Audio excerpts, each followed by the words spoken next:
브라질, 삼바와 카니발의 천국. 하지만 그 아름다움 뒤에는 감히 마주하려는 사람이 거의 없는 어두운 진실이 숨겨져 있습니다. 여성들은 자유라는 미명하에 착취당하고 가난한 사람들은 버려지며 아마존은 서서히 외국인의 손에 넘어갑니다. 세계 탐험가, 세계가 알고 있다고 생각하는 나라의 숨겨진 이면을 밝히도록 여러분을 초대합니다. 좁 문화와 불평등의 여성화.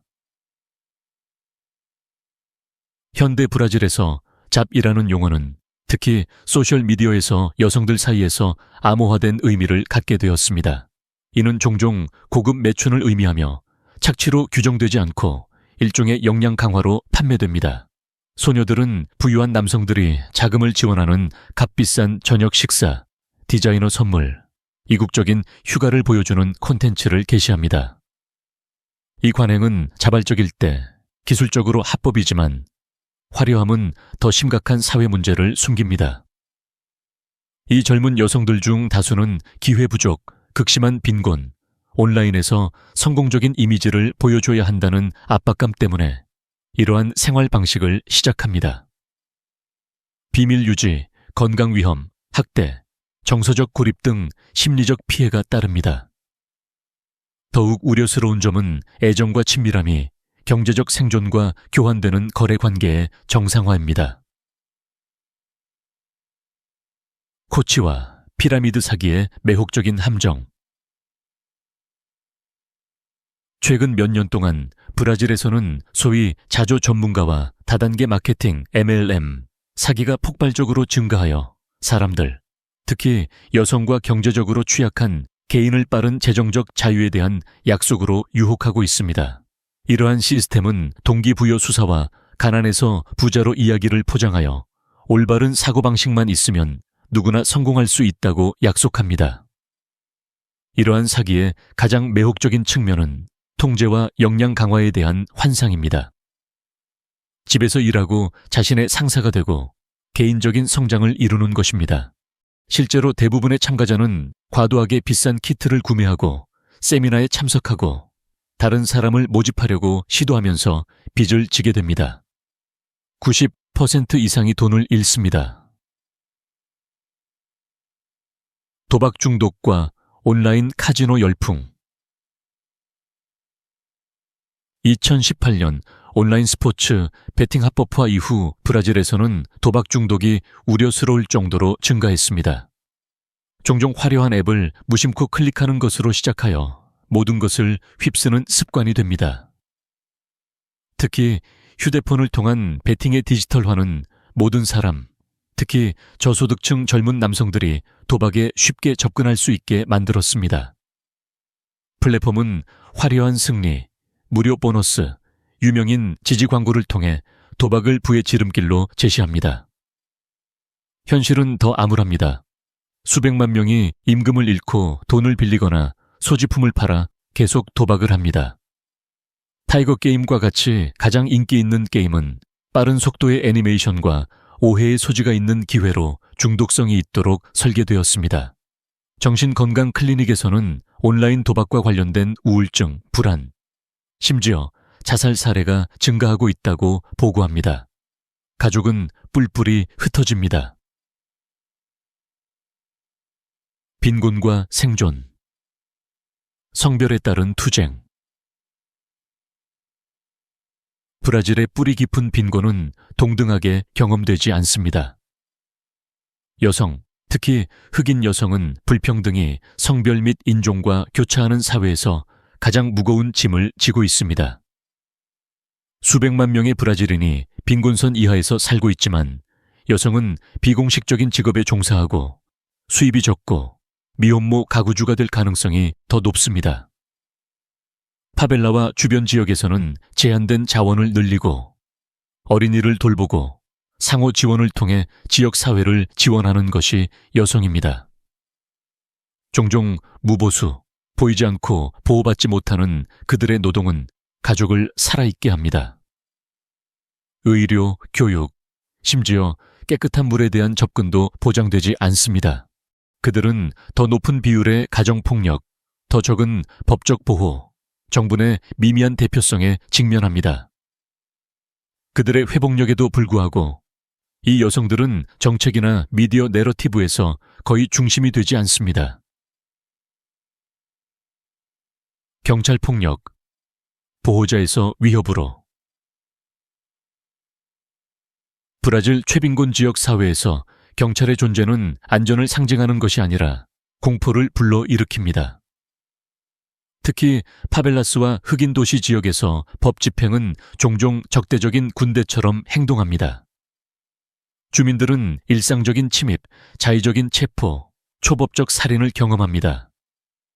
2023년에만 6,000명 이상이 경찰에 의해 살해되었으며 그들 대부분은 젊은 흑인 남성이었습니다. 헬리콥터가 머리 위를 맴돌고 장갑차가 좁은 골목길을 지나갑니다. 아이들은 총성이 울리면 바닥에 엎드리는 법을 배웁니다. 예고도 없이 작전 중에는 온 동네가 폐쇄됩니다. 무고한 사람들이 교전 중에 휘말리지만 책임을 지는 사람은 거의 없습니다. 사법제도는 거의 구제책을 제공하지 않습니다. 경찰의 잔혹 행위는 빈곤을 범죄와 동일시하는 정치적 수사를 통해 정상화됩니다. 조직범죄, 민병대 및 그림자 정부. 브라질의 많은 지역에서 조직범죄와 국가 권력 간의 경계는 놀라울 정도로 희미합니다. 원래 전직 경찰과 군 장교에 의해 결성된 민병대는 전체 지역을 통제하는 강력한 범죄 기업으로 진화했습니다. 이들 민병대는 물, 가스, 케이블 TV, 심지어 불법적으로 주장된 토지에 대한 임대료와 같은 기본 서비스에 대해 요금을 부과하여 주민들을 갈취합니다. 그들은 판사, 집주인, 처형자 역할을 하며 폭력에 의해 시행되는 병행 사법제도를 구축합니다. 리우데자네이루에서만 수백만 명이 그들의 통치에 살고 있습니다. 다른 곳에서는 PCC와 같은 마약 카르텔이 군사적 정밀성으로 작전을 수행하며 무기를 밀수하고 교도소를 통제하고 심지어 선거에 영향을 미칩니다. 이러한 그룹은 종종 정치인 및 보안군과 깊은 관계를 맺고 있어 책임의 경계를 흐리게 합니다. 도시 폭력과 끊임없는 공포 상태. 브라질의 주요 도시에서 공포는 일상생활에 스며들어 있습니다. 집으로 걸어가든 버스를 기다리든 단순히 교통체증에 앉아있든 폭력의 위협이 도사리고 있습니다. 무장 강도, 차량 강탈, 유탄, 갱단 총격전은 도시 구조의 일부입니다. 마약 밀매업자나 민병대가 통치하는 지역에서는 사람들이 보이지 않는 규칙, 즉 나갈 시간, 걷지 말아야 할 곳, 입지 말아야 할 색깔에 따라 살아갑니다. 이러한 지역의 아이들은 알파벳을 배우기 전에 총성을 인식하며 자랍니다. 비교적 안전한 도시에서도 공공안전은 취약하고 법 집행에 대한 신뢰는 낮습니다. 감시 카메라와 폐쇄형 커뮤니티는 부유층에게 거짓된 보호감을 주는 반면 가난한 사람들은 무장하지 않은 채 혼란을 헤쳐나가야 합니다. 폭력은 육체적인 것뿐만 아니라 심리적인 것입니다. 브라질의 해외 에로틱 브랜딩.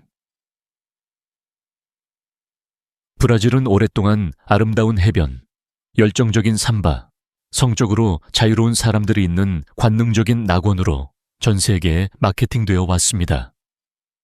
이러한 이국적인 이미지는 수백만 명의 관광객을 끌어들이지만 더욱 불길한 산업인 성매매 관광으로 이어지기도 합니다.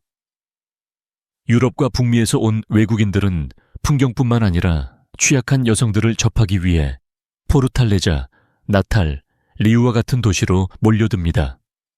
이 여성들 중 다수는 가난하고 어리고 흑인이며 기회로 위장된 착취의 고리에 갇혀 있습니다.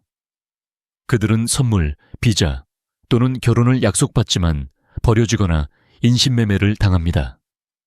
온라인 포럼에서는 브라질 도시를 여성의 가용성에 따라 뻔뻔스럽게 순위를 매깁니다. 한편 법 집행기관은 자금 부족에 시달리고 있으며 많은 범죄가 보고되지 않거나 무시됩니다. 브라질의 에로틱한 국제적 이미지는 내부 착취 시스템을 강화합니다. 주택 위기와 구조적 방치. 브라질은 라틴 아메리카에서 가장 큰 경제국 중 하나임에도 불구하고 역설적인 주택 위기에 직면해 있습니다. 수백만 명이 파벨라, 버려진 건물, 고속도로 아래 텐트 등 불안정한 환경에서 살고 있는 반면 1,100만 채가 넘는 주택이 투기나 법적 불확실성에 묶여 비어 있습니다.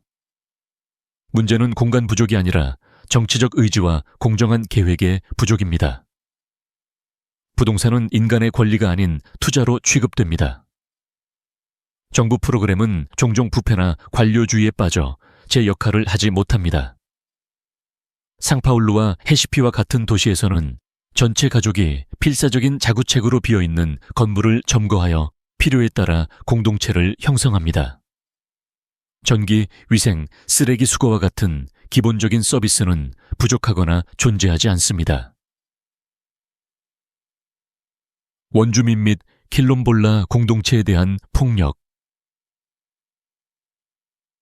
브라질 원주민과 킬롬볼라 공동체, 아프리카 노예의 후손에게 땅, 존엄성, 생존을 위한 투쟁은 수세기 동안 이어져 왔으며 아직 끝나지 않았습니다. 이들은 소외되었을 뿐만 아니라 적극적으로 공격받고 있습니다. 불법 채굴, 토지 강탈, 삼림 벌채가 그들의 영토를 침범하여 강을 오염시키고 생물 다양성을 잃게 하며 문화를 지워버리는 등 파괴적인 결과를 초래합니다. 2023년에는 야노마미 영토의 인도주의적 위기가 전 세계에 충격을 주었습니다. 아이들은 굶주리고 질병이 확산되었으며 국가의 존재는 보이지 않았습니다. 이러한 상황은 특이한 것이 아닙니다. 대부분의 원주민 토지는 인정받지 못하고 있으며 90% 이상의 킬롬볼라 공동체는 법적 토지 소유권이 없습니다. 한편 활동가들은 위협받거나 살해당하고 정의는 거의 실현되지 않습니다. 이들 공동체는 고대 지식과 환경보호의 관리자라기보다는 개발의 장애물로 여겨지는 경우가 많습니다. 마존에 숨겨진 외국 통제.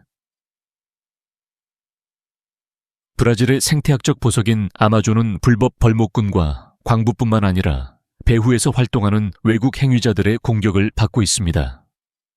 국제 NGO, 종교 선교단체, 기업, 정부는 이 지역에서 점점 더 많은 존재감을 유지하며 브라질 정부가 포기한 거버넌스 역할을 대신 수행하는 경우가 많습니다. 표면적으로는 많은 단체가 숲을 보호한다고 주장합니다.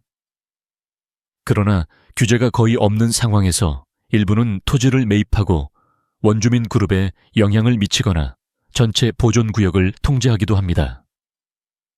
2020년에는 당국이 10대, 우림에서 200개 이상의 비밀 활주로를 발견했으며 그중 상당수가 마약 밀매를 포함한 불법 활동에 사용되었습니다. 브라질군은 아마존의 규제와 즉 환경 문제라는 미명 아래 주권이 서서히 침식되는 과정에 대해 경고했습니다. 깨진 약속의 나라. 브라질의 역사는 평등, 발전, 포용에 대한 웅장한 선언으로 가득 차 있지만 현실은 이행되지 않은 약속의 유산입니다. 노예제 폐지부터 1980년대의 민주화에 이르기까지 각 이정표는 더 공정한 사회에 대한 희망을 가져왔습니다. 그러나 체계적인 불평등은 지속됩니다. 공중보건, 교육, 정의는 수백만 명, 특히 농촌 지역과 빈곤한 도시 지역에서 여전히 접근하기 어렵습니다. 법은 제정되지만 거의 시행되지 않습니다. 예산은 승인되지만 결코 도착하지 않습니다. 정치인들은 개혁을 약속하지만 정책은 가장 필요한 사람들에게 거의 영향을 미치지 않습니다. 전체 공동체는 깨끗한 물이나 제대로 작동하는 학교 없이 여러 세대를 보냅니다. 원주민과 킬롬볼라 인구는 토지 권리를 약속받지만 끝없는 지연에 직면합니다. 모든 단계의 부패와 불처벌. 브라질의 부패는 시스템의 결함일 뿐만 아니라 시스템 자체입니다. 고위 연방정치인부터 지역시장, 공공계약제에 이르기까지 모든 단계에서 운영됩니다. 페트로브라스와 멘살라우와 같은 스캔들은 수십억 헤알이 관련된 광대한 뇌물, 리베이트, 담합 네트워크를 드러냈습니다. 그러나 헤드라인 너머에는 매일 눈에 보이지 않는 절도가 있습니다. 학교 급식이 유용되고 병원 기금이 오용되고 가짜 공공사업이 시작되었다가 버려집니다. 부패를 더욱 해로운 것으로 만드는 것은 불처벌입니다. 재판은 질질 끌고 증거는 사라지고 권력자들은 거의 형을 살지 않습니다. 한편 내부 고발자들은 위협에 직면하고 정직한 관리들은 종종 소외되거나 처벌받습니다. 이러한 불처벌 문화는 민주주의에 대한 믿음을 약화시키고 시민 참여를 저해합니다. 양극화와 허위 정보, 민주주의에 대한 위협. 지난 10년 동안 브라질은 세계에서 가장 정치적으로 양극화된 국가 중 하나가 되었습니다. 소셜미디어 플랫폼, 특히 왓츠앱, 페이스북, 유튜브는 진실이 종종 희생되는 전장 역할을 합니다. 허위 정보는 영향력 있는 사람, 봇, 정치인 등에 의해 촉진되어 사실보다 빠르게 확산됩니다. 전체 인구 통계가 자체 미디어, 어휘, 영웅을 가진 병행 현실에 살고 있습니다. 한때 가족을 하나로 묶었던 대화가 이제 그들을 갈라놓습니다. 2018년과 2022년 선거는 여론이 얼마나 쉽게 조작될 수 있는지를 보여주었고, 이는 폭력, 대규모 시위, 민주주의 불안정으로 이어졌습니다. 2023년 1월 브라질리아의 정부 건물은 선거 결과를 받아들이기를 거부하는 폭도들에 의해 습격당했습니다. 이는 미국 국회의사당 폭동의 끔찍한 메아리입니다. 대조와 저항의 나라. 브라질은 역설입니다. 그것은 아름다움과 잔인함, 기쁨과 불애, 약속과 고통이 현기증나는 대조 속에서 공존합니다. 고급 아파트가 배고픈 아이들을 내려다보고 있습니다. 수십억 달러 규모의 기업이 허물어져가는 공립병원 옆에 자리 잡고 있습니다. 체계적인 인종차별이 지속되는 가운데 문화적 자긍심이 번성합니다. 그러나 아마도 브라질의 가장 결정적인 특징은 회복력일 것입니다. 파벨라스에서는 지역사회가 자체 학교와 푸드뱅크를 건설합니다. 토착민 마을에서는 언어가 보존되고 숲이 보호됩니다. 예술가들은 억압을 항의로 바꿉니다. 어머니들은 희망과 기계만으로 세대를 키웁니다. 기관이 실패하더라도 사람들은 행진이나 슬로건뿐만 아니라 일상적인 생존 및 연대의 행동으로 저항합니다. 그들은 구원받기를 기다리지 않습니다. 표면 아래에는 항상 더 많은 것이 숨겨져 있으며 때로는 진실이 불편할 수도 있습니다. 이 영상이 브라질을 다른 시각으로 보게 만들었다면 무엇이 가장 놀라웠는지 알려주세요. 그리고 이런 이야기를 계속 탐구할 준비가 되었다면 어떻게 해야 할지 아실 겁니다.